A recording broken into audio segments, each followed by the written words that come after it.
Você perguntou as horas, meio sem jeito no olhar. Dei um toque em sua mão, começamos a conversar. Falei dos meus sentimentos que estavam presos por dentro.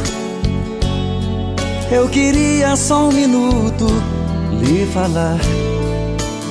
Se essa conversa incomoda, uma cadeira de rodas é apenas o seu jeito de andar.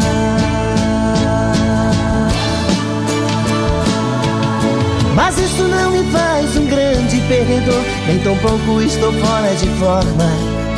Eu sou um cidadão como outro qualquer, te respeito como manda as normas. Se Deus é por nós, quem será contra nós?